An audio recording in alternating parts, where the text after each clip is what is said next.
بسم الله الرحمن الرحيم.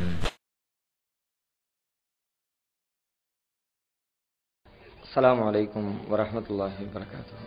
பெருமதிப்பிற்கும் மரியாதைக்கும் உரிய எல்லாம் வல்ல அல்லாஹுவின் நல்லடியார்களே, அருமை பெரியோர்களே, தாய்மார்களே, சகோதர சகோதரிகளே, இந்த நிகழ்ச்சியில் குர்ஆன் ஹதீஸை பின்பற்றக்கூடியவர்கள் யார் என்ற தலைப்பினை எனக்கு வழங்கியிருக்கிறார்கள். இந்த தலைப்பு வழங்கப்பட்டதற்கான காரணம் என்னவென்றால், கடந்த 30 ஆண்டுகளுக்கும் மேலாக நமது தமிழகத்தில் குர்ஆன் ஹதீஸை மட்டும்தான் பின்பற்ற வேண்டும் என்ற ஏகத்துவ பிரச்சாரம் முடுக்கிவிடப்பட்டு லட்சோப லட்ச மக்கள் இந்த கொள்கையினை தமது வாழ்க்கையின் தாரக மந்திரமாக ஏற்றுக்கொண்டிருப்பதை நாம் அறிந்து வைத்திருக்கிறோம். ஆனாலும் குர்ஆன் ஹதீஸை பின்பற்றுவதாக சொல்லக்கூடிய மக்கள் ஆரம்பத்தில் எப்படி இருந்தார்கள், இன்றைக்கு எப்படி இருக்கிறார்கள், நாளை எதை நோக்கி அவர்கள் பயணித்துக் கொண்டிருக்கிறார்கள் என்பன போன்ற விஷயங்களை நினைவுபடுத்தி நமக்கு நாமே ஒரு சுய விமர்சனத்தை செய்து கொள்வதற்காகத்தான் இந்த தலைப்பினை வழங்கியிருக்கிறார்கள். குர்ஆன் ஹதீஸை பின்பற்றக்கூடியவர் என்று தம்மை தாமே பறைசாற்றிக் கொள்ளக்கூடிய ஒரு மனிதர் அவரது வாழ்க்கை எப்படியெல்லாம் இருக்க வேண்டும் என்று நாம் ஆய்வு செய்தால், அவருடைய தொழுகை, அவருடைய நோன்பு, அவர் செய்கின்ற தான தர்மங்கள், அவருடைய சமூக வாழ்க்கை, அவரது குடும்ப வாழ்க்கை, அவரது அரசியல் வாழ்க்கை என்று ஒவ்வொரு விஷயத்தையும் நாம் பரிசீலனைக்கு எடுத்து பார்க்க வேண்டும். இவை அனைத்தையும் ஒவ்வொன்றையும் தனித்தனியாக ஆய்வு செய்வதென்று சொன்னால் அதற்கு ஒரு பொதுக்கூட்டம் நேரம் போதாது. நாட்கணக்கிலே, மாதக்கணக்கிலே விவாதிக்க வேண்டிய தேவை ஏற்படும். அப்படி ஒவ்வொரு தலைப்பாக தனித்தனியாக ஆய்வு செய்வதை விட ஒட்டுமொத்தமாக நம்முடைய நிலை எப்படி இருக்கிறது, குர்ஆன் ஹதீஸை பின்பற்றிக் கொண்டிருக்கிறவர்கள் எப்படி இருக்கிறார்கள் என்பதை ஆய்வு செய்வதாக இருந்தால் அவை அனைத்திற்கும் ஒரு பொதுவான அளவுகோலின் அடிப்படையில் நாம் ஆய்வு செய்யலாம்.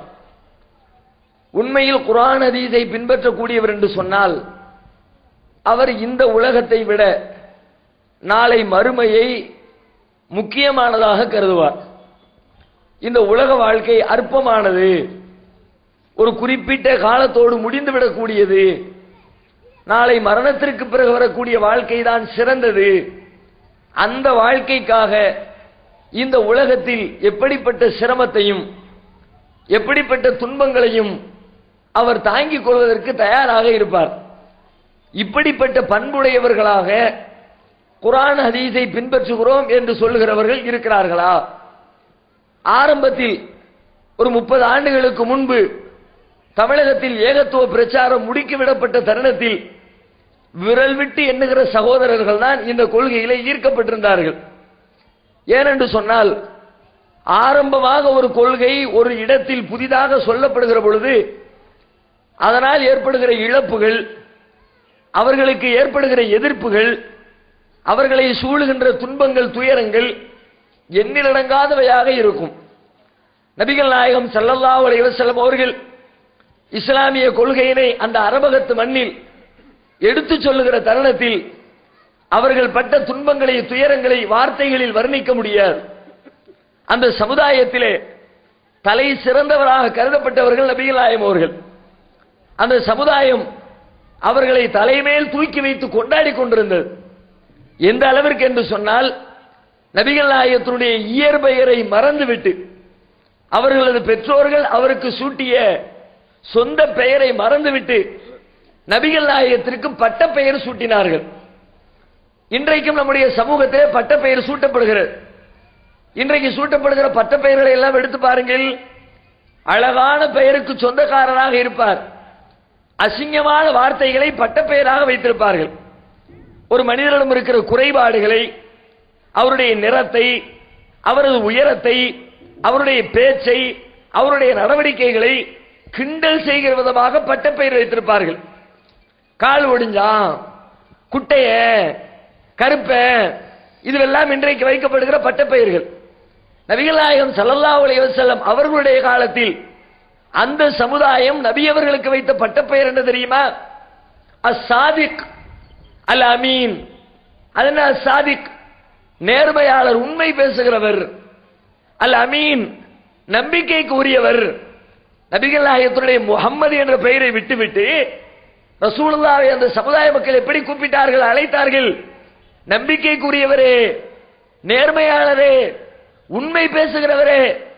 நபி ஸல்லல்லாஹு அலைஹி வஸல்லம் அவர்கள் ஆரம்பமாக இஸ்லாத்தினை தன்னுடைய உறவினர்களுக்கு எடுத்துச் சொல்லுகிற தருணத்தில் சொந்தக்காரர்களை எல்லாம் அழைத்து சஃபா என்ற மலைக்குன்றுக்கு மேலே நின்று கொண்டு அந்த மக்களிடத்திலே கேள்வி கேட்கிறார்கள். இந்த மலைக்குன்றுக்கு பின்னால் ஒரு கூட்டம் உங்களை அழிக்க வருகிறது என்று நான் சொன்னால், ஒரு குதிரைப்படை ஒன்று உங்களை தாக்க வருகிறது என்று நான் சொன்னால் அதை நீங்கள் நம்புவீர்களா? அத்தனை பேரும் ஒட்டுமொத்தமாக பதிலளிக்கிறார்கள், பலா, கண்டிப்பாக நாங்கள் நம்புவோம். மா ஜர்ரப்னா அலைக்க இல்லா சிதுகா.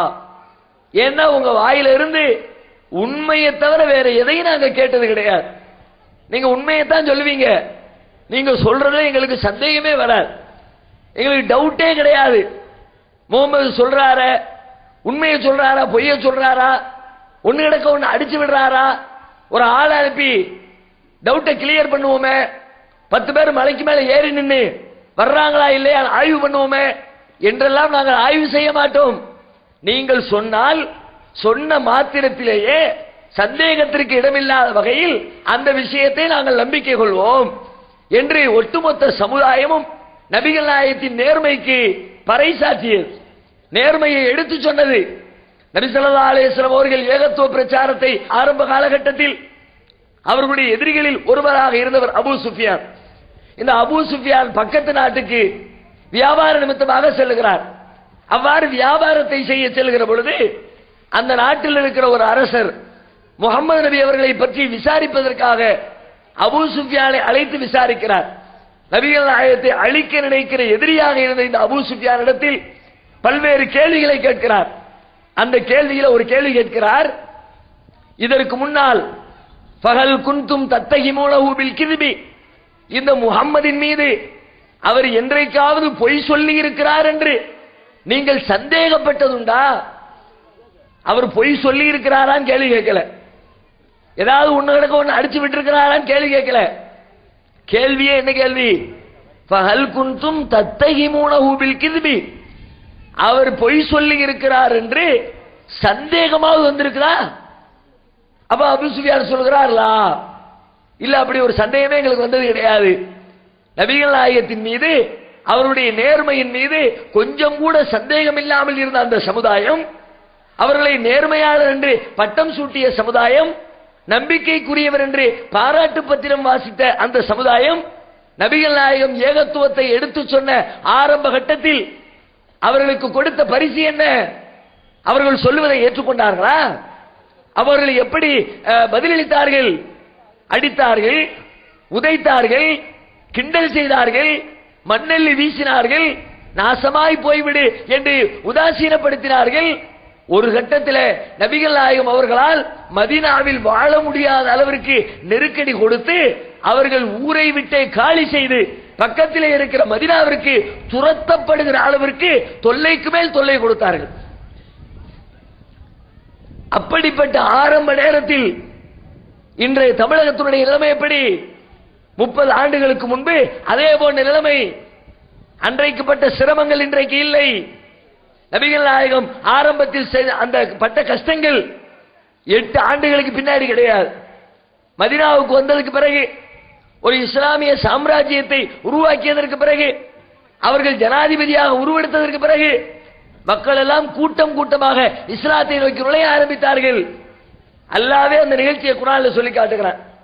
இதா ஜா நஸ்ருல்லாஹி வல் ஃபத்ஹ், அல்லாஹ்வின் உதவியும் வெற்றியும் வருகிற பொழுது, வராயித்தன் நாஸ யதுகுலூன ஃபீ தீனில்லாஹி அஃவாஜா, அல்லாஹ்வுடைய மார்க்கத்தில் மக்கள் கூட்டம் கூட்டமாக நுழைவதை நீங்கள் காணும் பொழுது ஃபஸப்பிஹ் பிஹம்தி ரப்பிக வஸ்தக்ஃபிருஹு, உமது இறைவனை புகழ்ந்து துதிப்பீராக, அவனிடத்தில் பாவ மன்னிப்பு தேடுவீராக என்று கூட்டம் கூட்டமாக பிற்காலத்திலே வருகிறார்கள்.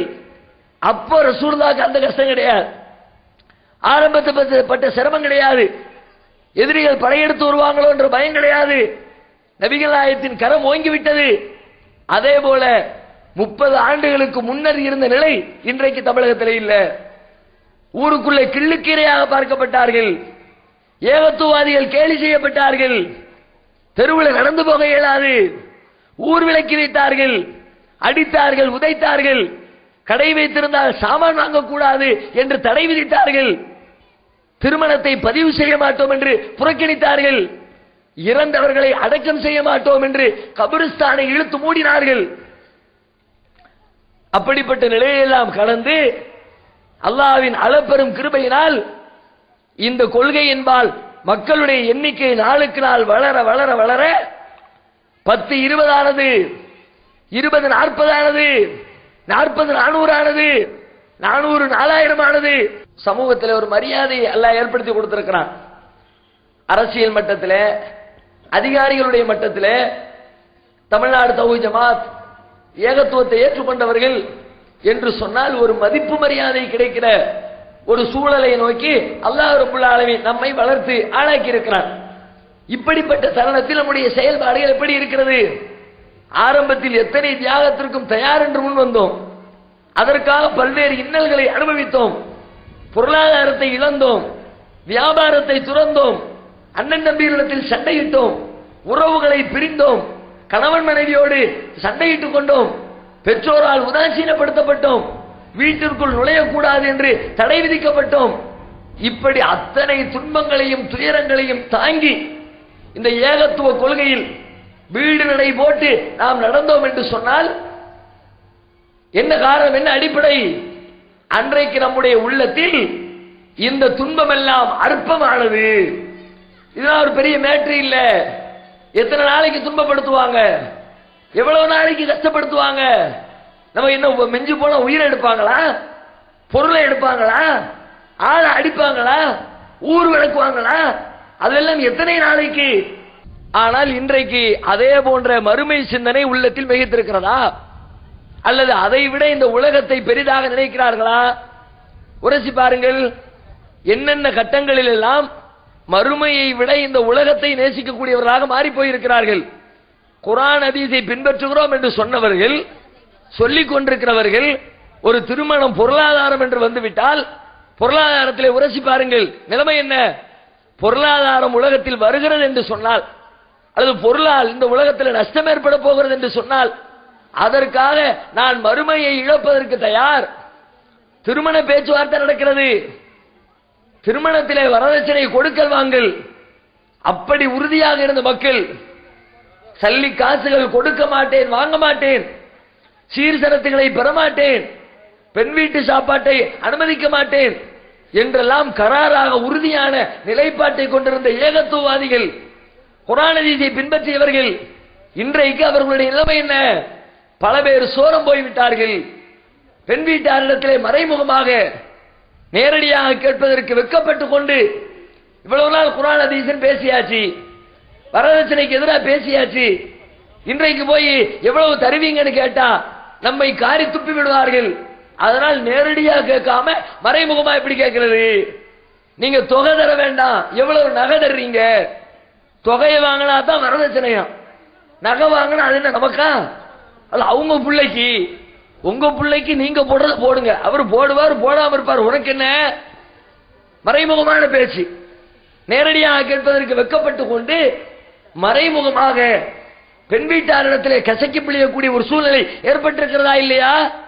சில இடங்களில் பார்க்கிறோம், திருமணங்களில் கலந்து கொண்டு இது போன்ற வரதட்சணை இல்லாத திருமணத்தை நாம் ஊக்குவிக்க வேண்டும், நடத்தி கொண்டிருக்க வேண்டும். சமுதாயத்தில் இதனால் பெரும் கேடுகள் ஏற்படுகிறது. ஏழை பெண்கள் தேங்கி கிடக்கிறார்கள். 25 வயது, 30 வயது, 35 வயது முதிர் கன்னிகள் நிறைய காத்து கிடக்கிறார்கள். எனவே இது போன்ற வரதட்சணை ஒழிப்பு திருமணங்கள் நடைபெற வேண்டும் என்று சொல்லி வாய்கிழிய திருமண உரை நிகழ்த்தி விட்டு வந்தால் வந்ததற்கு 4 நாள் கழித்து சம்பந்தப்பட்ட ஊரிலிருந்து தொலைபேசியில் அழைக்கிறார்கள். என்னமோ பெருசா பேசிட்டு வந்தீங்க, வெளியே தெரியாம எவ்வளவு வாங்கியிருக்கிறாரு, விசாரித்து பார்த்தால் வெளியே தெரியாமல் அண்டர் கிரவுண்ட் பேச்சுவார்த்தை நடைபெற்றிருக்கிறது. மறுக்க முடியுமா? இல்லை என்று சொல்ல இயலுமா? நான் அத்தனை பேரையும் குற்றம் சாட்டவில்லை, ஒட்டுமொத்த ஏகத்துவவாதிகளும் அப்படி நடக்கிறார்கள் என்று சொல்லவில்லை. ஆனால் குர்ஆன் ஹதீஸை பின்பற்றுகிறோம் என்று சொல்லிக்கொண்டு அவர்களில் சில பேர் செய்கிற காரியம் ஒட்டுமொத்த குர்ஆன் ஹதீஸை பின்பற்றுகிறவர்கள் மீது ஒரு அவப்பெயராக விழவில்லையா? ஒரு ஊர்ல 2 பேர் செஞ்சா அந்த 2 பேர் சொன்னது மட்டும்தான் நிக்குது. ஒட்டுமொத்த நல்லவர்களும் கெட்ட பெயர் வாங்க வேண்டிய சூழலுக்கு தள்ளப்படுகிறார்கள். எல்லாருமே இப்படித்தான்பா, வெளியில பேச்சுக்கு தான் நீங்க நெசமா உங்களுடைய வாழ்க்கையில கடைபிடிக்கிறது இல்ல என்று உதாசீனப்படுத்தப்படுகிற கேவலப்படுத்தப்படுகிற ஒரு சூழ்நிலையை குர்ஆன் ஹதீஸை பின்பற்றக்கூடிய மக்களிடத்திலே பார்க்க முடிகிறது. பொருளாதார கொடுக்கல் வாங்கலை எடுத்துக்கொள்ளுங்கள். ஒரு காலத்திலே முஸ்லீம்கள் என்று சொன்னாலே நேர்மைக்கு பெயர் போனவர்கள். இன்னைக்கு நம்ம எல்லாம் இந்தியாவில் முஸ்லீம்களாக இருக்கிறோம்னா என்ன காரணம் நினைக்கிறீங்க? 1400 வருஷத்துக்கு முன்னாடி நபி ஸல்லல்லாஹு அலைஹி வஸல்லம் அரபு நாட்டிலே இஸ்லாத்தை சொன்னாங்க. அரபு நாட்டிலே சொல்லப்பட்ட இஸ்லாமிய மார்க்கம், அந்த கொள்கை இந்தியாவிலே வாழுகிற நம்மை எப்படி சேர்ந்தது? அங்கிருந்து வியாபாரத்திற்கு வந்த நம்முடைய முன்னோர்கள் அவர்கள் செய்த வியாபாரத்திலே காட்டிய நேர்மை, பொய் பேசாமல் செய்த வியாபாரம், பொருளிலே இருக்கிற குறைகளை எடுத்து சொல்லி, நான் விற்கிற இந்த பொருளில் இந்த குறை இருக்குது, பார்த்து வாங்கிட்டு போங்க, அந்த குறைக்கான ரேட்டை குறைச்சிக்குங்க என்று சொல்லி அதனுடைய குறைகளை எடுத்து சொல்லி வியாபாரம் செய்தார்கள். அதை பார்த்து புட்டு நம்ம நாட்டில் இருக்கிற நம்முடைய முன்னோர்கள், ஒரு 10 தலைமுறைக்கு முன்னாடி வாழ்ந்தவர்கள் மெய்சிலித்து போனாரு. என்னடா இது, வியாபாரம்னாலே பொய் பேசுறதா வியாபாரம் உலகம் ஆக்கி வச்சிருக்குது, பொய் பேசாம பிசினஸ் பண்ண முடியுமான்னு கேட்கிறாங்க. அப்படிப்பட்ட சூழ்நிலையில நேர்மையா வியாபாரம் செய்கிறார்கள். பொருளில் இருக்கிற குற்றங்களை குறைகளை எடுத்து சொல்லி மக்களிடத்தில் வியாபாரம் செய்கிறார்கள். எதனால் இப்படி வியாபாரம் செய்கிறார்கள்? யோசித்து பார்க்கிறாங்க. கடைசியில் அவங்களுடைய பதில் என்ன? இவர்கள் ஏற்றுக்கொண்டிருக்கிற இஸ்லாம் வியாபாரத்தை நேர்மையை கடைபிடிக்க வேண்டும் என்று அறிவுறுத்துகிறது. பொய் பேசி வியாபாரம் செய்யக்கூடாது, ஏமாற்றி வியாபாரம் செய்யக்கூடாது, மோசடி செய்து பொருளீட்ட கூடாது என்று தடை விதித்திருக்கிற காரணத்தினால் அதை கடைபிடித்து இவர்கள் நேர்மையை பின்பற்றுகிறார்கள் என்று சொல்லி, அப்ப அந்த மக்கள் பின்பற்றுகிற இஸ்லாத்தை நாமும் பின்பற்றுவோம் என்று நம்முடைய முன்னோர்கள் இஸ்லாத்தில் இணைஞ்சாங்க. அதனால தான் 7 தலைமுறை 8 தலைமுறை இன்றைக்கு இந்த இந்தியாவில் முஸ்லீம்களாக வாழ்ந்து கொண்டிருக்கிறோம். ஏறத்தாழ 20 கோடிக்கு மேலாக முஸ்லீம்கள் இந்த தேசத்திலே வாழ்வதற்கு ஒரு 500-600 ஆண்டுகளுக்கு முன்பு முஸ்லீம் வியாபாரிகள் காட்டிய நேர்மை ஒரு காரணம். இன்னைக்கு நம்முடைய நேர்மையை பார்த்துட்டு இஸ்லாத்துக்கு வர்றாங்கன்னு யாரையாவது சொல்ல முடியுமா? இந்த முஸ்லீம் வியாபாரி இடத்துல நான் கொடுக்கல் வாங்கல் வச்சிருந்தேன், இவர் கடையில வியாபாரம் பண்ணினேன், இவருக்கு நான் சரக்கு கொடுத்தேன், இவரிடமிருந்து சரக்கு எடுத்தேன், அவரிடம் நடந்து கொண்ட கொடுக்கல் வாங்கலில் நேர்மை நாணயம் ஒழுக்கத்தை பார்த்துவிட்டு நான் இந்த இஸ்லாத்தை ஏற்றுக்கொள்கிறேன் என்று ஒரு மனிதரை இன்றைக்கு காட்ட இயலுமா? நம்முடைய நடவடிக்கையை பார்த்துவிட்டு இஸ்லாத்தை விட்டு 10 அடி தூரம் விலகுறான். என்ன பொய்யப்பா, இப்படி ஒரு பிராடா, ஏமாத்துறதுக்கு ஒரு அளவில்லையா என்று சொல்லி முஸ்லீம்களுடைய ஏமாற்று காரியத்தை பார்த்துவிட்டு, முஸ்லீமும் ஒட்டுமொத்த முஸ்லீமை விடுங்க, குர்ஆன் ஹதீஸை பேசுகிற பின்பற்ற வேண்டும் என்று சொல்லுகிற அப்படிப்பட்ட முஸ்லீம்களிடத்திலேயும் வியாபாரத்தில் பொய் இருக்கிறதா இல்லையா? வியாபாரத்தில் மோசடி இருக்கிறதா இல்லையா? நபிகள் நாயகம் ஸல்லல்லாஹு அலைஹி வஸல்லம் ஒரு கடனை பத்தி பேசுறாங்க. ஒரு கொடுக்கல் வாங்கல்ல ஒரு அத்தியாவசியமான தேவைகள் ஏற்படும் பொழுது அடுத்தவங்களிடத்தில் கடன் வாங்கி கொண்டு கொடுப்பதற்கு மார்க்கத்தில் அனுமதி இருக்கிறது. கடனை பத்தி சொல்லும் போது சொல்றாங்க, ஒருத்தர் கடனை வாங்கிட்டு அந்த கடனை திரும்ப செலுத்தாமல் ஒருவர் மரணித்து விட்டால் நாளை மறுமையில் அல்லாஹ்விடத்தில் அவர் மன்னிப்பை பெற முடியாது. அல்லாஹ்வின் பாதையில் உயிரை தியாகம் செய்த ஷஹீதாக இருந்தாலும் சரிதான். இஸ்லாத்தில் மரணித்த ஒரு மனிதருக்கு கிரீடம் சூட்டப்படுகிறது என்று சொன்னால் நபிமார்களை விட உயிர் தியாகிகள் ஷஹீதுகள் தான் அதுல முதலிடத்தை பெறுவார்கள். உலகத்தில் எந்த மனுஷர் இருந்தாலும் சரி, இறந்த உடனே அவங்களுக்கு மன்னரை வாழ்க்கை உண்டு. கியாமத் நாள் வரைக்கும் மன்னரையில தான் இருப்பாங்க. திரை மறைவு வாழ்க்கை. அதுக்கு பிறகு உலகம் அழிக்கப்பட்டதுக்கு பிறகுதான் உயிர் கொடுத்து எழுப்பப்பட்டு விசாரிக்கப்பட்டு நல்லவர்களாக இருந்தால் சுவனம் செல்லுவார்கள், கெட்டவர்களாக இருந்தால் நரகத்திற்கு தள்ளப்படுவார்கள். அதுவரைக்கும் இவர்கள் இந்த மன்னரை வாழ்க்கையிலே இருப்பார்கள். ஆனா அல்லாஹ்வுடைய பாதையில் போருக்கு போய் அவனுடைய மார்க்கத்தை மேலோங்க செய்வதற்காக வேண்டி சண்டையிட்டு அந்த சண்டையிலே கொல்லப்பட்டு ஒருவர் மரணித்து விடுகிறார் என்று சொன்னால் மரணித்த மறு நிமிடமே கொல்லப்பட்ட அந்த நொடியிலே அவருடைய உயிரை அல்லாஹ் சொர்க்கத்துக்கு எடுத்துக் கொள்கிறான். சூரத் யாசீன் என்ற அத்தியாயத்தில் கூட அல்லாஹ் சொல்லி காட்டுவான். ஒரு 3 இறை தூதர்களை ஒரு சமுதாயத்துக்கு எல்லாம் அனுப்பி வைப்பான்.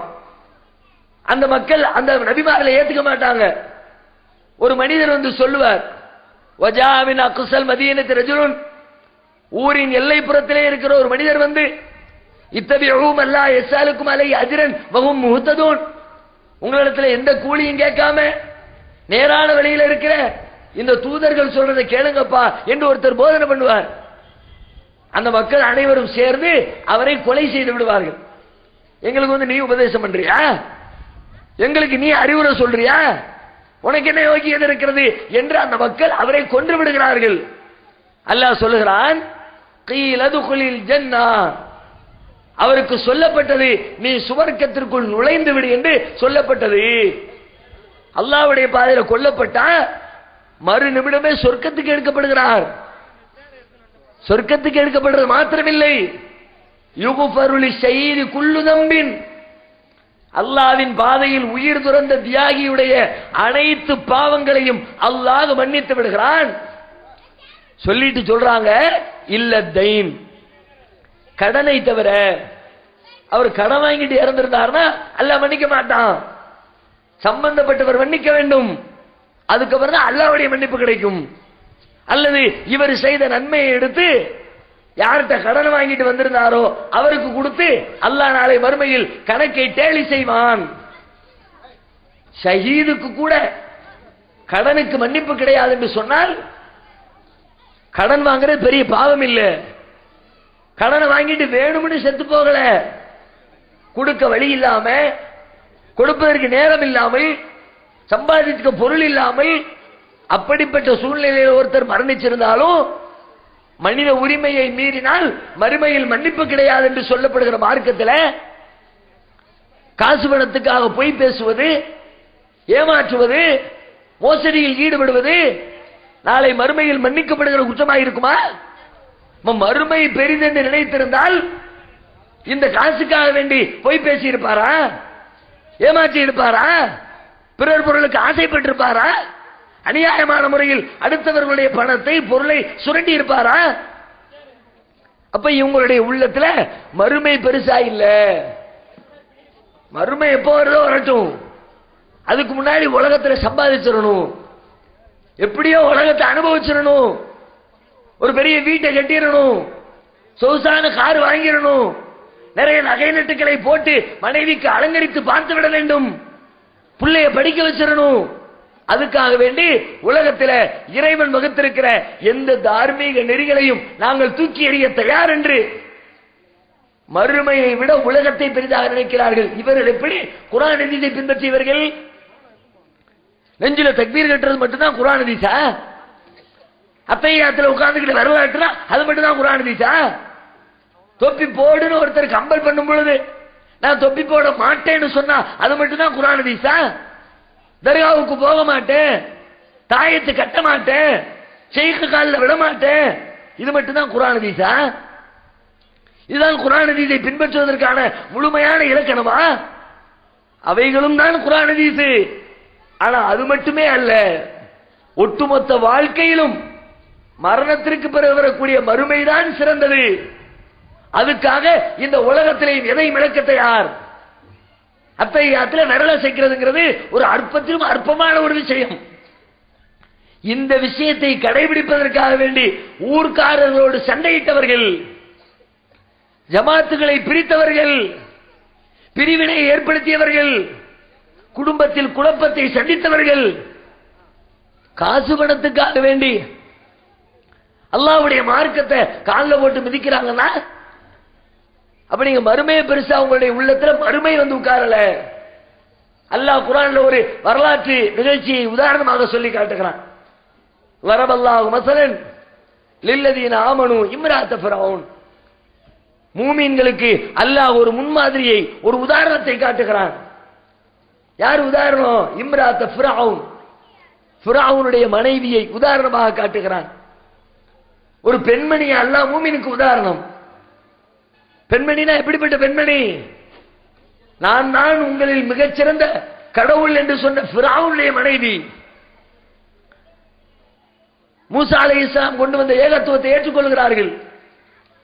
அதற்காக அவர்கள் கொடுத்த விலை என்ன? ஃபிரௌனுடைய மனைவி என்று சொன்னால் அவங்க தான் பட்டத்து மகாராணி, நினைச்சதையெல்லாம் நடத்துகிற அதிகாரம் படைத்த இடத்தில் இருக்கிறார்கள். அவர்களுக்கு சேவகம் செய்வதற்கு ஆயிரக்கணக்கான ஊழியர்கள், அடிமைகள் இருக்கிறார்கள். அப்படிப்பட்ட சொகுசான வாழ்க்கைக்கு சொந்தக்காரராக இருந்த அந்த ஆசியா அம்மையார் அவர்கள் நபி மூசா அலைஹிஸ்ஸலாம் சொல்லுகிற மார்க்கம் தான் உண்மை, அதுதான் சத்தியம், அதுவே நேர்வழி என்பதை அறிந்து கொண்ட மறு நிமிடத்தில் அந்த ஏகத்துவத்தை மனமாற ஏற்றுக்கொள்கிறார்கள். அவர்கள் கொண்டு வந்த இஸ்லாத்தினை தனது வாழ்க்கை நெறியாக ஒத்துக்கொள்கிறார்கள். அதற்காக அவர்கள் கொடுக்கிற விலை என்ன? உலகத்தினுடைய சுகபோகங்களை எல்லாம் இழக்கிறார்கள். மகாராணி என்ற அந்தஸ்தை இழக்கிறார்கள். மாளிகையில் அமர்ந்து ஆட்சி செய்த அந்த இன்பங்களை இழக்கிறார்கள். இன்பத்தை இழந்தது மட்டுமில்லை, அதற்கு பகரமாக துன்பத்தை, அடி, உதை, வேதனை, கஷ்டம், ஊர்ல உள்ளவங்களையே கடுமையா துன்பப்படுத்தினார் என்று சொன்னால், சொந்த மனைவி அந்த கொலையை ஏத்துக்கிட்டா ஃபிரௌன் சும்மா இருப்பானா? அப்படிப்பட்ட துன்பத்தை சந்திக்கிறாங்க. சந்திச்ச அந்த பெண்மணி துன்பத்திற்கு பகரமாக எதனால் அதை தாங்கிக் கொண்டார்கள்? அல்லாஹ்விடத்தில் என்ன கேட்டார்கள்? அல்லாஹ் குர்ஆன்ல சொல்லி காட்டுகிறான். நஜ்ஜினி மின் ஃபிரௌன வ அமலிஹி வ நஜ்ஜினி மினல் கௌமில் ஸாலிமீன். இறைவா, இந்த ஃபிரௌனுடைய கொடுமையிலிருந்து, இந்த அநியாயக்கார கூட்டத்தாரிடமிருந்து எனக்கு நீ பாதுகாப்பு கொடு. இதுக்கு பகரமாக இந்த பைத்தன் ஃபில் ஜன்னா, நாளை மறுமையில உன்னிடத்தில் சுவர்க்கத்தை நான் கேட்கிறேன். மறுமையில சொர்க்கம் தான் பெருசு, அதுக்காக இந்த துன்பத்தை நான் தாங்கிக்கிறேன், இந்த கஷ்டத்தை நான் மனமாற ஏத்துக்கிறேன். இதுக்கு பகரமாக உன்னிடத்தில் நான் எதிர்பார்ப்பது நாளை மறுமையின் வெற்றி, மறுமையினுடைய சுவனம். அந்த சுவனத்துக்காக எப்படிப்பட்ட இழப்பையும் நான் தாங்கிக் கொள்ள தயார். அவங்கதான் ரோல் மாடல். ஒரு மூமினுக்கு, ஒரு முஸ்லிமுக்கு, குர்ஆன் ஹதீஸை பின்பற்றுகிறோம் என்று சொல்லக்கூடியவர்களுக்கு ரோல் மாடல் யாரு? காசு பணம் எல்லாம் பெருசா? மறுமையில சொர்க்கம் கிடைக்கும்னா உலகத்துல காசு பணத்தை தூக்கி எறிகிற, எனக்கு அது தேவையில்லை, மறுமைதான் தேவை. ஆனா நமக்கு உலகம் பெருசா போச்சு, பொருளாதாரம் பெருசா போச்சு, காசு பணத்தின் மீது இருக்கிற மோகம் பெருசா போச்சு. அதனால மறுமைக்காக, இந்த உலகத்திற்காக மறுமையை தியாகம் செய்துவிட்டு அமர்ந்திருக்கிறோம். பொருளாதாரம் வரும்னா நான் எப்படிப்பட்ட தவறையும் செய்ய தயார், வட்டி கூட வாங்க தயார். பேங்க் வட்டி நியாயப்படுத்துறது, பேங்க்ல போட்டு அந்த வட்டியை வாங்குறேன், அதுக்கு என்ன? வட்டின்னு தெரிஞ்சு போச்சு, அது பேங்க் வட்டியா என்ன, வேற எந்த வட்டியா இருந்தா என்ன? கார் வேணும் எனக்கு, இன்ட்ரெஸ்ட்ல கார் எடுப்பேன், லோடு போட்டு கார் வாங்குவேன், லோடு போட்டு வீடு கட்டுவேன், எனக்கு வீடு வேணும், வட்டி கட்டுறேன் பரவாயில்லை. வட்டியை பத்தி குர்ஆன் என்ன சொல்லுது? ஃபதனூ பிஹர்பின் மினல்லாஹி வ ரசூலி. வட்டி வாங்குகிறவர், வட்டி கொடுக்கிறவர், வட்டிக்கு எழுதுகிறவர், வட்டிக்கு சாட்சியாக இருப்பவர், அத்தனை பேரும் ஃபஅதனூ பிஹர்பின் மினல்லாஹி வ ரசூலி, அல்லாஹ்வோடும் அல்லாஹ்வுடைய தூதரோடும் போர் புரிவதற்கு தன்னை ஆயத்தப்படுத்திக் கொள்ளட்டும். என் கூட சண்டைக்கு வேடான்னு கூப்பிடுறான் அல்லாஹ். நாளை மறுமையில நிரந்தர நரகம் என்று அல்லாஹ் அறிவிப்பு செய்கிறான். மறுமையில நரகம் கிடைக்குது, பரவாயில்லை, எனக்கு இந்த உலகத்துல காசு கிடைக்குது, நிறைய செல்வம் கிடைக்குது, அதனால் நான் மறுமையை பற்றி கவலை கொள்ளாமல் இந்த செல்வத்திற்காக மறுமையை இழக்க தயார். குர்ஆன் ஹதீஸை பின்பற்றுறவங்களா? சொல்ல முடியுமா இவர்கள் நாங்கள் குர்ஆன் ஹதீஸை பின்பற்றுகிறோம் என்று மாறுதல் செய்யலுமா? நபிகள் நாயகம் சில உலகத்தை அனுபவிக்கிறதுக்கு இவ்வளவு ஆசையோடு குர்ஆனையும் ஹதீஸையும் தூக்கி எறிந்து விட்டு நாம் வாழ்ந்து கொண்டிருக்கிறோம். நபி ஸல்லல்லாஹு அலைஹி வஸல்லம் வாழ்க்கையை எடுத்து பாருங்க. பொருள் வேண்டும் பொருள் வேண்டும் என்று சொல்றீங்களே, நபி அவர்களுடைய பொருளாதார நிலைமை எப்படி இருந்துச்சு? இன்றைக்கு இருக்கிற ஏழ்மையிலையும் மிக பெரிய கொடுமையில சிக்கி தவிக்கிற ஒரு ஏழையை விட, அடிமட்டத்து பிச்சைக்காரனை விட நபி ஸல்லல்லாஹு அலைஹி வஸல்லம் அவர்கள் ஏழ்மையின் கோர பிடியிலே சிக்கி கிடந்தார்கள். ரசூலுல்லாஹ்வுடைய ஏழ்மை வார்த்தைகளை வர்ணிக்க இயலாது. வரலாற்று ஏடுகளில் பதியப்பட்டிருக்கிற அந்த செய்திகளை படித்து பார்த்தால் கலங்காத கண்களும் கலங்கிவிடும். அப்படிப்பட்ட ஒரு துன்பம், துயரமான பொருளாதார நிலை. நபி அவர்கள் சாப்பிட்ட சாப்பாடு எப்படி? ஒரு நாள் நபி ஸல்லல்லாஹு அலைஹி வஸல்லம் அவர்கள் வீட்டை விட்டு வெளியில வர்றாங்க. வெளியில வந்தா அபூபக்கர், உமர், 2 சஹாபாக்கள் வெளியில நிக்கிறாங்க. ரசூலுல்லாஹ் கேட்கிறாங்க, என்ன இந்த நேரத்துல வெளியில வந்து நிக்கிறீங்களா, காரணம் என்ன? அப்புறம் சஹாபாக்கள் 2 பேரும் பதில் சொல்றாங்க, அல் ஜூஅ யா ரசூலல்லாஹ், அல்லாஹ்வுடைய தூதரே, பசிதான், சாப்பாட்டுக்கு ஒண்ணுமில்லை, சாப்பிட்டு பல நாள் ஆச்சு, ஏதாவது சாப்பாடு கிடைக்காதா என்ற ஏக்கத்தில் வெளியில வந்திருக்கிறோம். அப்ப நபி ஸல்லல்லாஹு அலைஹி வஸல்லம் பதிலளிக்கிறார்கள், அல்லாஹ்வின் மீது ஆணையாக நீங்கள் எதற்கு வீட்டை விட்டு வெளியில் வந்திருக்கிறீர்களோ அதே காரணத்தினால்தான் நானும் வெளியில் வந்திருக்கிறேன். ரசூலுல்லாஹ் சாப்பாட்டுக்கு வழி இல்லைன்னு பசிச்சதுன்னு வெளியில வர்றாங்கன்னா நம்ம சொல்ற மாதிரி பசிக்குன்னு சொல்ற ஆள் இல்ல ரசூலுல்லாஹ். நம்ம காலையில தான் ஒரு கட்டு கட்டி இருப்போம், 6 இட்லி 4 வடை 3 இடியாப்பம் 2 புரோட்டான்னு உள்ள தள்ளிட்டு மதியம் 2 மணி ஆன உடனே பசி எடுக்குதுப்பா, சோற வையும்பமே. ரசூலுல்லாஹ் அப்படி சொல்றாளா? நபிகள் நாயகம் ஸல்லல்லாஹு அலைஹி வஸல்லம் அவர்கள் பட்டினி கிடப்பார்கள், நோன்பு இருப்பார்கள். எப்படி நோன்பு? தொடர்ச்சியான நோன்பு. சாப்பாட்டுக்கு வீட்டுல வழி இல்லாம சகர் சாப்பிட்டு இருப்பார்கள். இஃப்தாருக்கு ஒண்ணும் இருக்காது, கண்டினியூவா பட்டினி. அடுத்த சகருக்கு ஒண்ணும் இருக்காது, தொடர்ச்சியாக பட்டினி.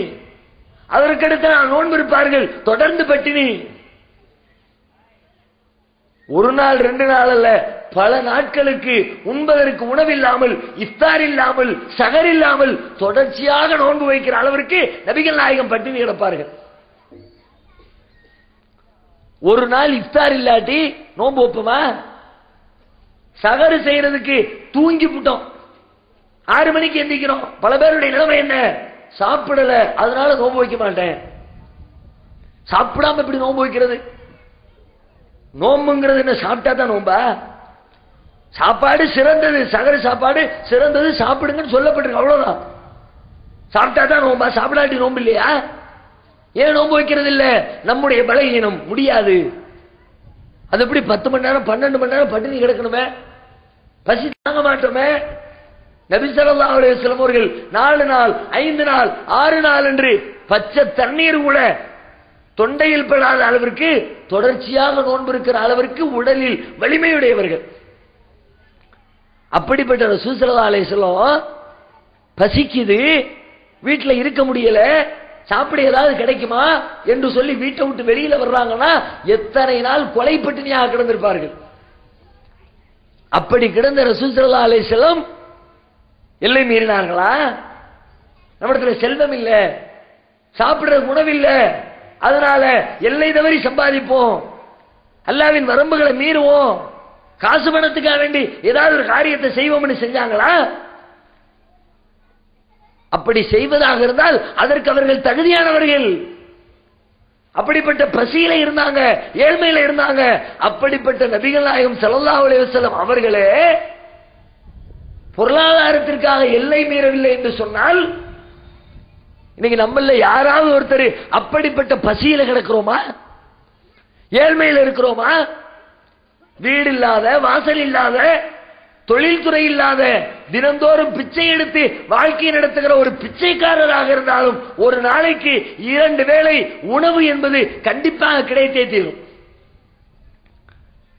2 நேரம் சாப்பாடு கிடைக்கலன்னு சொல்றதுக்கு ஒரு ஏழை கிடையாது. நபிகள் நாயகம் அப்படிப்பட்ட ஏழ்மை.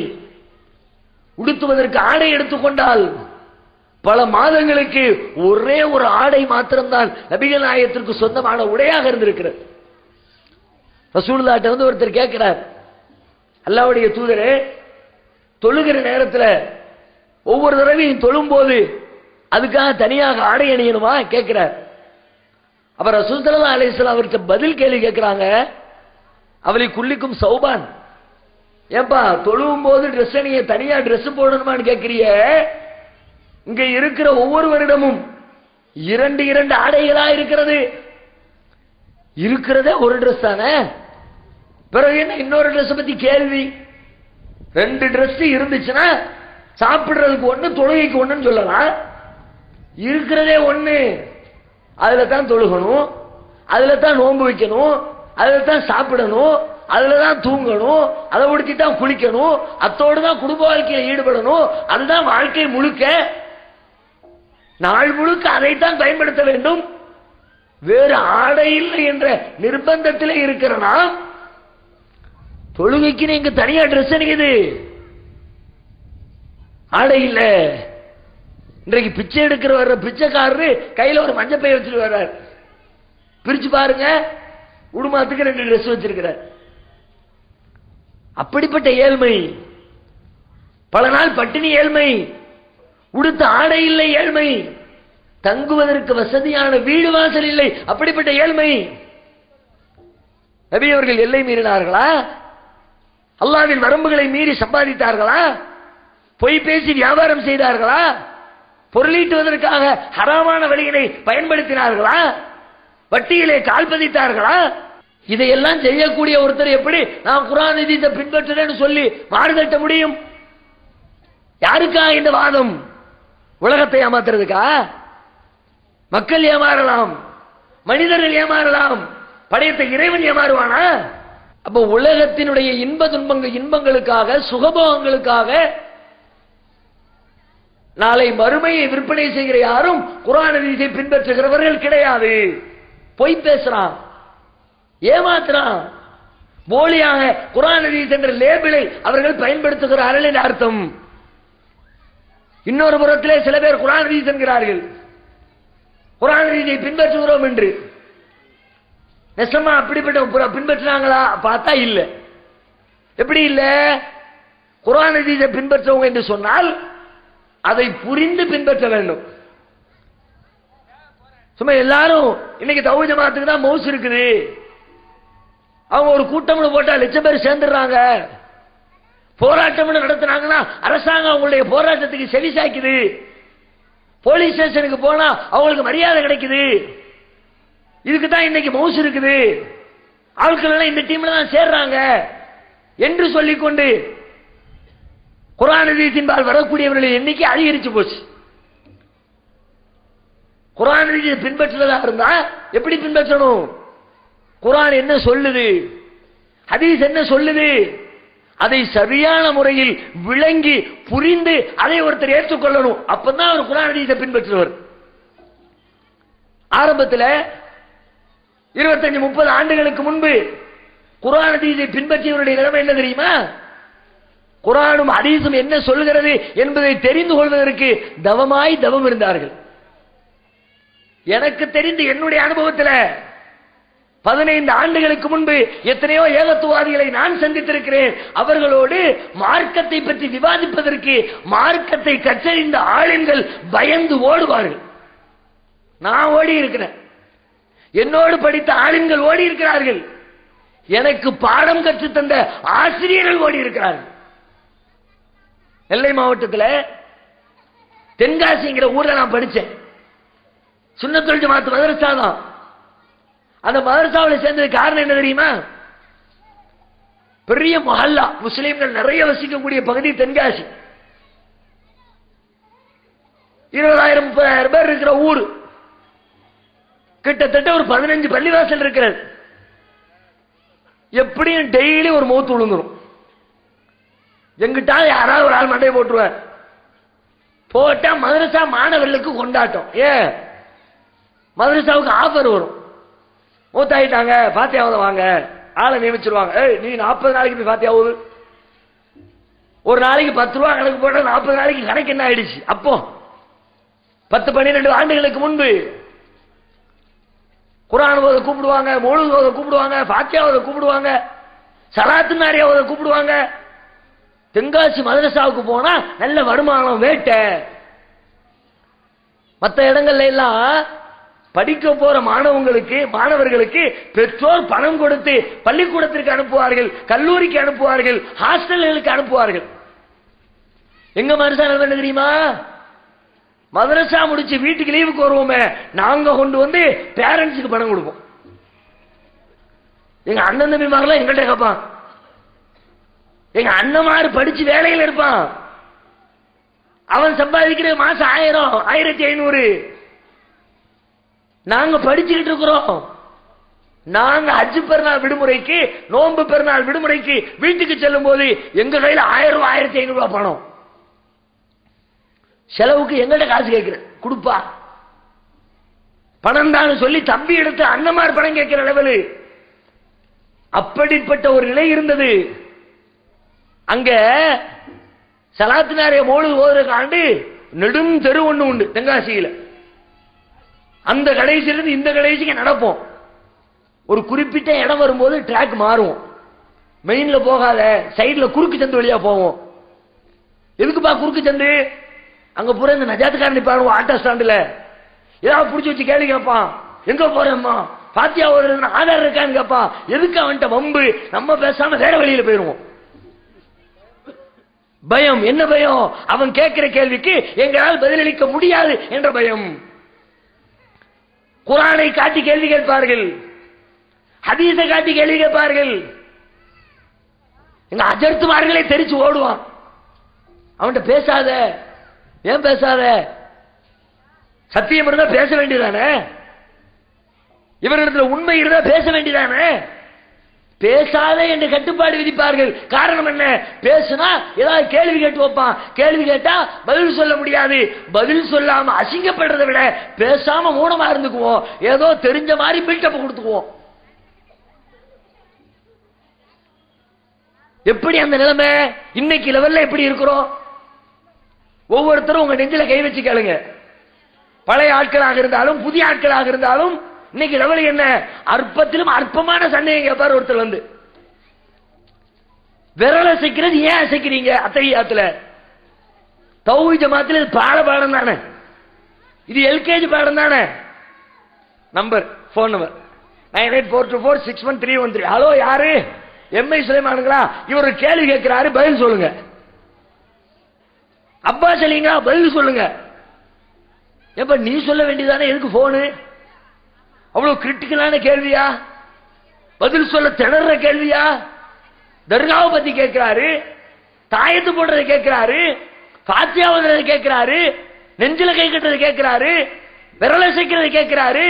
இந்த கேள்விகளுக்கு கூட பிற மார்க்க அறிஞர்களை சார்ந்து பதில் சொல்ல முடியாத நிலையில் நாம் இருக்கிறோம் என்று சொன்னால் உண்மையில குர்ஆனையும் ஹதீஸையும் விளங்கித்தான் இந்த அமைப்பில், இந்த கொள்கையில் இருக்கிறோமா? இன்னைக்கு இருக்கிறதுல 60க்கும் மேற்பட்டவர்கள் விளங்கவில்லை. ஏதோ புது ட்ரெண்ட் அதுக்காண்டி இருக்கிறான். நம்ம ஜமாத்துக்கு மௌசு ஒரு கூட்டம் அறிவிச்ச உடனே தீவத்திடல 15 லட்சம் வந்து குழுமனாம்ல. எவன் கூடுறான்? நாசமா போச்சு.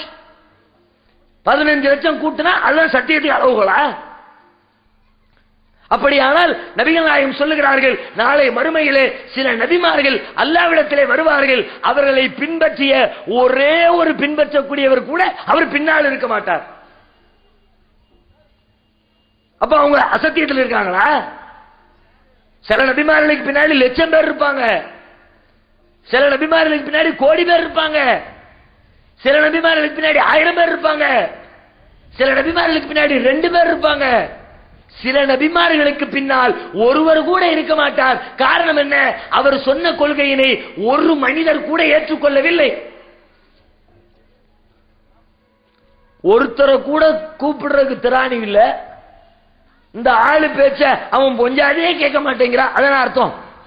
வீட்டுக்காரி கேட்டிருந்தா அவளால் பின்னாடி வந்திருப்பான்ல, பெத்த புள்ள கேட்டிருந்தா அவனால் பின்னாடி வந்திருப்பான்ல. மனைவி கேட்கல, மகன் கேட்கல, தாய் கேட்கல, தந்தை கேட்கல, உறவினர் கேட்கல, நண்பர்கள் கேட்கல. உலகத்துல எப்படிப்பட்ட மகா அயோக்கியனா இருந்தாலும் இப்படிப்பட்ட மோசமான நிலை இருக்கவே இருக்காது. எப்படிப்பட்ட கேடு கட்டவனா இருக்கட்டும், ரவுடி, அவன் சொல்றதுல கடுகளவுக்கு நியாயம் இல்ல, அவனுக்கு ஜால்ரா அடிக்கிறது 10 பேர் இருப்பான். நம்ம ஆள்றா அப்படிமா.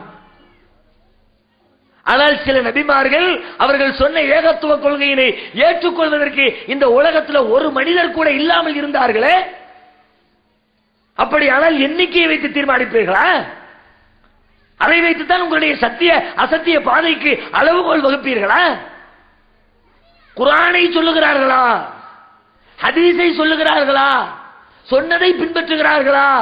அதையிலே உறுதியாக நிற்கிறார்களா? அவருக்கு பெயர் ஏகத்துவவாதியா? லட்சம் பேரை திரட்டின ஆற்றல் இருக்கிறது.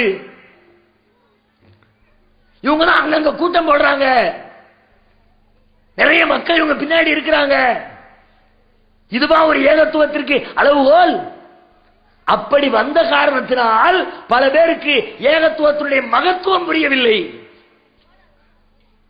நம்ம ஏன் இதுல இருக்கிறோம் தெரியல. ஏதோ மேம்போக்கா 4 விஷயத்தை தெரிஞ்சு வச்சிருக்கிறோம், அத்தோட சரி. உள்ள டீப்பா புரிஞ்சு ஆழமா படிச்சு, இன்னும் சொன்னா 20 ஆண்டுகளுக்கு முன்பு ஏகத்துவத்தை தெரிந்து கொள்வதற்கு அதிகமான பாதைகள், வழி, வசதிகள் கிடையாது. முந்தையெல்லாம் என்ன, புரட்சி மின்னல் பத்திரிகை மாசத்துல ஒரு தடவை வரும். குர்ஆன் ஹதீஸுடைய கருத்துக்களை எடுத்து சொல்லுகிற பத்திரிகை மாசத்துல ஒரு பத்திரிகை வரும். அன்னஜாத் வரும், அல் ஜன்னத் வரும், அல் முபீன் வரும். ஒரு மாசம் காத்து கிடப்பாங்க. நான் இளைஞர்களை பார்த்து கேட்கிறேன், ஒரு மாசம் காத்து கிடந்து வராது வந்த தவமணியை பார்த்ததை போல என்னைக்கிடா போஸ்ட்மேன் கொண்டு வந்து இதழை, அந்த மாத இதழை கையிலே தருவார் என்று எதிர்பார்த்து காத்திருந்து அதை முதலட்டையிலிருந்து கடைசி அட்டை வரைக்கும் ஒரு வரிவிடாமல் படித்து மூளையில் ஏற்றி அக்கம் பக்கத்தில் இருக்கிறவர்களோடு விவாதித்தார்கள். இன்னைக்கு எத்தனை வழி மார்க்கத்தை தெரிஞ்சுக்கிறதுக்கு, ஏகத்துவத்தை தெரிஞ்சுக்கிறதுக்கு. அன்றைக்கு இது போல அதிகமான கூட்டங்கள் நடத்த முடியுமா? இன்னைக்கு ஒரு கூட்டத்தில் 2000 பேர் உட்கார்ந்து கேட்கிறீங்களே, அன்னைக்கு அந்த சூழ்நிலை உண்டா? எப்படி ஏகத்துவம் வளர்ந்தது? இன்றைக்கு பேசுகிற மேடை பேச்சுக்களை வைத்து ஏகத்துவம் வளரல. இன்னைக்கு இருக்கிற மீடியா பலத்தினால் ஏகத்துவம் வளரல. அன்றைக்கு ஊருக்கு 2 பேர் இருந்தாங்களே, அந்த 2 பேர் தனித்தனி மனிதர்களை சந்தித்து அவர்கள் பேசிய பேச்சின் வழியாக அதை அடித்தளமாக வைத்து அல்லாஹ் இந்த ஏகத்துவத்தை வளர்த்திருக்கிறான். திண்ணைக்கு திண்ண பேசுறது, வீட்டுக்கு வீடு பேசுறது. இந்த மாசம் ஏகத்துவ இதழை வாசித்தவர்கள் எத்தனை பேர்? இந்த மாசம் வருதில்ல, 20 வருஷத்துக்கு முன்னாடி அல் ஜன்னத் வந்துச்சு, அன்னஜாத் வந்துச்சு, அல் முபீன் வந்துச்சுன்னா இன்னைக்கு ஏகத்துவ பத்திரிகை வந்துச்சு, எத்தனை பேர் படிச்சீங்க? தீன்குல பெண்மணி பத்திரிகை எத்தனை பேர் படிச்சீங்க? நெஞ்சில கை வச்சு கேளுங்க. மார்க்கத்தை படிச்சுக்கிறதுல, புரிஞ்சுக்கிறதுல ஆர்வம் காட்டக்கூடியவர்கள் எத்தனை பேர்? எல்லாம் தெரிஞ்சு போச்சு, நமக்கு எல்லாம் தெரிஞ்சிருச்சு. எல்லாம் தெரிஞ்சிருச்சா? வந்து நில்லுங்க, நான் கேள்வி கேட்கிறேன். எல்லாம் தெரிஞ்சவன் யாரு? நிகழ்ச்சிகள் கூட்டம் நடந்துச்சுன்னா அக்கம் பக்கத்து ஊருக்கு காத்து கிடந்து பயணம் செய்து போய் அந்த நிகழ்ச்சியில பங்கெடுத்தோம். இன்னைக்கு என்னப்பா சொன்னதே தானே சொல்லுவாங்க, வேற என்னத்த சொல்லிட போறாங்க, இதுதானே குர்ஆன் தானே, அதெல்லாம் எல்லாம் ஓரளவு முடிஞ்சு போச்சே. சொன்னதே சொன்னா கேட்க மாட்டீங்களா? அப்படி பார்த்தா குர்ஆன்ல பாதி குர்ஆன் நமக்கு தேவையில்லை. ஏன் சொன்னதையே திரும்ப திரும்ப அல்லாஹ் சொல்றான். பாதி குர்ஆனை வெட்டி தூரப்பட்டுருமா? அக்கீமுஸ்ஸலா, தொழுகை நிலைநாட்டுங்கள், கிட்டத்தட்ட 90க்கும் மேற்பட்ட இடத்துல இருக்குது. ஒரே ஒரு இடத்துல வச்சுட்டு 89 இடத்துல கிழிச்சிருவோமா? என்ன ஒரே தொழுகைக்கு வா தொழுகைக்கு வா தொழுகைக்கு வா தொழுகைக்கு வா, பக்கத்துக்கு 2 இடத்துல சொல்றான் அல்லாஹ். வேண்டாம் வெட்டிடுவோம். திரும்ப திரும்ப சொன்னா கேட்க மாட்டீங்களா? திரும்ப திரும்ப கேட்டா தான் உள்ளத்துல ஈமானிய சார்ஜ் இருக்கும். கேட்கிற பழக்கம் குறைஞ்சிச்சு, படிக்கிற பழக்கம் குறைஞ்சிச்சு. குர்ஆன் ஹதீஸ்ங்கிறது லேபிள்ல வந்துருச்சு, உள்ளுக்குள்ள இல்ல. அறிந்து புரிந்து பின்பற்றினால் இந்த கொள்கையில் சாகும் வரை உறுதியாக நிற்போம். அறியாம புரியாம பின்பற்றினா நீங்க மௌத்தாகும் போது இந்த கொள்கையில இருப்பீங்களான்றதே டவுட்.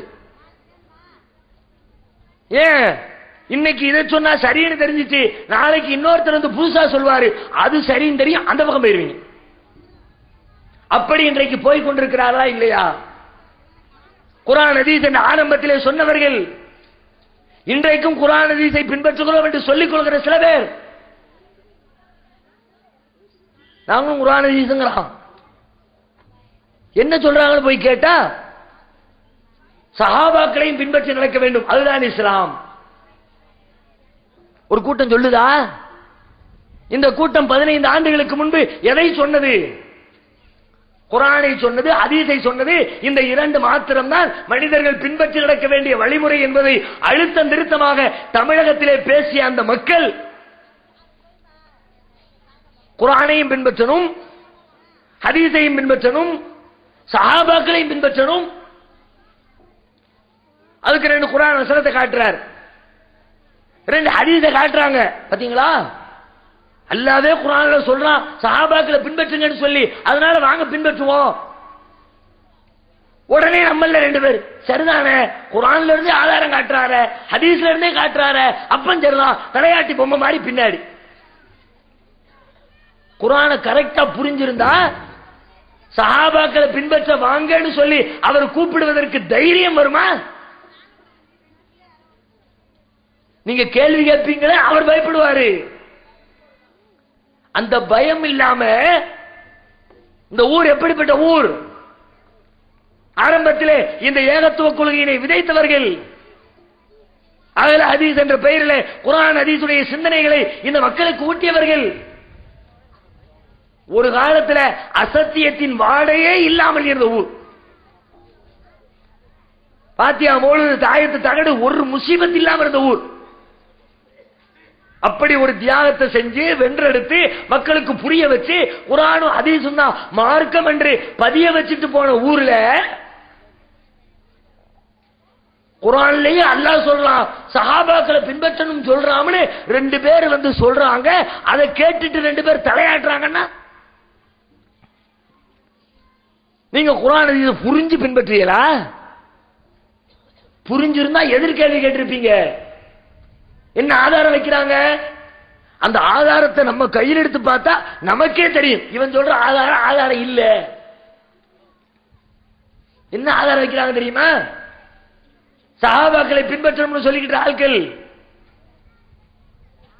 குர்ஆன்ல ஆதாரம் இருக்குது. என்ன அல்லாஹ் சொல்றான் அல்ஹம்து சூரால சிராத்தல் லதீன அன்அம்த அலைஹிம் கைரில் மக்தூபி அலைஹிம் வலல்லாஹின். சிராத்தல் லதீன அன்அம்த அலைஹிம், யா அல்லாஹ் எங்களுக்கு நேர்வழி காட்டு. எந்த வழி தெரியுமா? நீ யார் மீது அருள் புரிந்தாயோ அவர்களுடைய வழி. அல்லாஹ் யார் மீது அருள் புரிந்தால் சஹாபாக்களுக்கு தான் அருள் புரிந்தால். அப்ப சஹாபாக்களுடைய வழியில் போகுமாறு அல்லாஹ் சொல்லுகிறான். கரெக்டா தானப்பா சொல்றாரு. கொஞ்சம் மூளையை பயன்படுத்தி பாருங்க, கரெக்டா தப்பான்னு உங்களுக்கே புரியும்.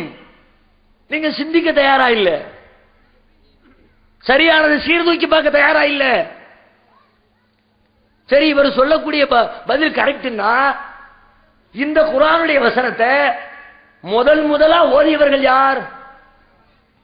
இன்னைக்கு நாம ஓதுறோம், சிராத்தல் லதீன அன்அம்த அலைஹிம், யார் மீது அருள் புரிந்தாய் அவர்களுடைய பாதைன்னு நாம ஓதும் போது அல்லாஹ் சஹாபாக்களுக்கு அருள் புரிந்தால் அவர்களின் பாதைன்னு அர்த்தம் சொன்னா, ஆரம்பத்தில் இந்த வசனத்தை சஹாபாக்கள் ஓதுனாங்கல்ல, யார் மீது அருள் புரிந்தாய் அவர்களுடைய பாதைன்னு, அவங்க எந்த சஹாபியை பின்பற்றுறது? அவங்க ஓதுற பிறகு நம்ம ஓதுறோம். இந்த கேள்வியை கேட்டாலே சொல்ல வர்றது பொய்ன்னு தெரியுமா இல்லையா? அல்லாஹ் சஹாபாக்களை பத்தி சொல்லல, அப்ப சஹாபி எந்த சஹாபியை பின்பற்றினாரு கேள்வி வருமே. இன்னொரு வசனம் குர்ஆன்ல, والسابقون الأولون من المهاجرين والأنصار والذين اتبعوهم بإحسان رضي الله عنهم ورضوا عنه. சஹாபாக்கள்ல முஹாஜிர்கள் அன்சாரிகள், அவர்களில் முந்தி சென்ற முதலாம் அவர்கள், அவர்களை அல்லாஹ் பொருந்திக் கொண்டான். நல்ல விஷயங்களில் அவர்களை யார் பின்தொடர்ந்தார்களோ அவர்களையும் அல்லாஹ் பொருந்திக் கொண்டான். சஹாபாக்களுக்கும் அல்லாஹ் ஏத்துக்கிட்டான், அவங்கள நல்ல விஷயத்துல ஃபாலோ பண்ணி போனாங்களே அவங்களையும் அல்லாஹ் ஏற்றுக்கொண்டான். பாத்தீங்களா அல்லாஹ் என்ன சொல்றான்? சஹாபாக்களை பின்பற்றி போனா சொர்க்கம், அல்லாஹ்வுடைய திருப்தின்னு எல்லாம் சொல்லிவிட்டான். அப்ப சஹாபாக்களை பின்பற்றுவோம். குர்ஆன்ல இருந்தே காட்டுறாங்க. சரி தோணுகிறது நமக்கு, குர்ஆன்ல அல்லாஹ் ஒரு வசனத்தை சொன்னா அதுக்கு ரிலேட்டிவா பல வசனங்களை பேசி இருப்பான். அதனுடைய கருத்தை விளங்கிக் கொள்வதற்கு பல்வேறு விஷயங்கள் குர்ஆன்ல பேசப்பட்டிருக்கும். எல்லாத்தையும் சேர்த்து வச்சு முடிவெடுத்தா அதனுடைய கருத்து என்னன்னு தெரியும். ஒரு வசனத்தை மட்டும் தனியா எடுத்துக்கிட்டு பார்த்தா எப்படி முழுசா தெரியும்? நல்ல விஷயத்துல பின்பற்றினா சொர்க்கம் நல்லா சொன்னா உண்மைதான். நல்ல விஷயம் நல்ல அடிக்கோடு கொடுத்திருக்கிறான்ல, அது எது நல்ல விஷயம்? நல்ல விஷயம் என்பதை யார் தீர்மானிப்பது? ஒரு மனிதர் நல்ல விஷயத்தை கண்டுபிடிக்க முடியுமா? குர்ஆன் பல இடத்துல சொல்லி காட்டுகிறது, உலகத்துல மனிதர்களுக்கு எது நன்மையான விஷயங்களோ அது அனைத்தையும் அல்லாஹ் கற்றுத் தந்து விட்டான். அல்யௌம அக்மல்து லக்கும் தீனக்கும், உங்களின் மார்க்கத்தை உங்களுக்கு நான் பரிபூரணப்படுத்தி விட்டேன். நன்மையை பெற்று தருகிற அத்தனை விஷயத்தையும் அல்லாஹ் சொல்லி இருக்கிறான். அல்லாஹ் சொன்னதை சஹாபாக்கள் எடுத்து சொன்னார், அதை ஃபாலோ பண்ணிட்டு போங்க. அதுக்கு பேரு சஹாபாக்களை ஃபாலோ பண்றதாக ஆகாது. அல்லாஹ் சொன்னதை பின்பற்றுறீங்க, அதான் அதுக்கு அர்த்தம். சஹாபாக்கள் நல்ல விஷயத்தை கண்டுபிடிக்க முடியாது. அப்படி ஏற்றுக்கொள்வதாக இருந்தால் இன்னொரு வசனத்தில் அல்லாஹ் சொல்லி காட்டுகிறான், அல்லதீன ஆமனு வத்தபஅத்துஹும் துர்ரியத்துஹும் பீமானின் அல்ஹக்னா பிஹிம் துர்ரியத்துஹும், யார் ஈமான் கொண்டு அவர்களுடைய சந்ததிகள் அவர்களை பின்பற்றினார்களோ ரெண்டு பேரையும் சொர்க்கத்தில் வைப்போம். என்ன அர்த்தம்? அத்தா அம்மாவை பின்பற்றினா, தாய் தந்தையரை பின்பற்றினால் அவருக்கும் சொர்க்கம் இந்த வசனம் சொல்லுதே. அப்ப என்னுடைய தந்தை தர்காவுக்கு போனால் நானும் போகலாமா? என்னுடைய தந்தை மௌலூது ஓதினால் நானும் ஓதலாமா? என்னுடைய தந்தை மதுகபுகளை பின்பற்றினால் நானும் பின்பற்றலாமா? இந்த கேள்விக்கு அவங்க என்ன பதில் சொல்வாங்களோ அதே பதில் சஹாபாக்கள் விஷயமான கேள்விக்கு அதுதான் பதில். சஹாபாக்களை பின்பற்றணும் ஒரு வாதத்தை எப்படி எடுத்து வைக்க முடியுது நம்ம ஊர்ல? இன்னும் சொன்னா நபி ஸல்லல்லாஹு அலைஹி வஸல்லம் அவங்களுடைய சொந்த விஷயமா சொந்தமா அல்லாஹ்விடமிருந்து வஹி வராம எத்தனை விஷயங்களை சொல்லி இருப்பாங்கல்ல, அந்த விஷயத்தை ஒரு முஸ்லிம் பின்பற்றி நடப்பதற்கு அனுமதி உண்டானா அதுக்கு கூட அனுமதி கிடையாது. ரசூலுல்லாஹ்வுடைய வாழ்க்கையே இஸ்லாம் ரெண்டா பிரிக்குது. அல்லாஹ்விடமிருந்து சொன்னதை நபிகள் நாயகம் எடுத்து சொன்னது ஒன்று, அல்லாஹ்விடமிருந்து சொல்லப்படாமல் நபி அவர்கள் சுயமாக செய்தது ஒன்று. ரசூலுல்லாஹ் எதை சுயமா செஞ்சாங்களோ, அல்லாஹ்விடமிருந்து வஹி வர்றதுக்கு முன்னாடி செஞ்சாங்களோ, அவங்களுடைய சொந்த விருப்பு வெறுப்பின் அடிப்படையில் செஞ்சாங்களோ அது பின்பற்றப்பட வேண்டிய மார்க்கம் இல்லை. ரசூலுல்லாஹ்வுடைய சொந்த விஷயத்தையே பின்பற்ற தேவையில்லை, அல்லாஹ் சொன்னதைத்தான் பின்பற்றணும் என்று சொன்னால் சஹாபாக்கள் எப்படி பின்பற்றுவீங்க? ரசூலுல்லாஹ் ஒரு தடவை சாப்பிட உட்கார்ந்து இருக்கிறாங்க.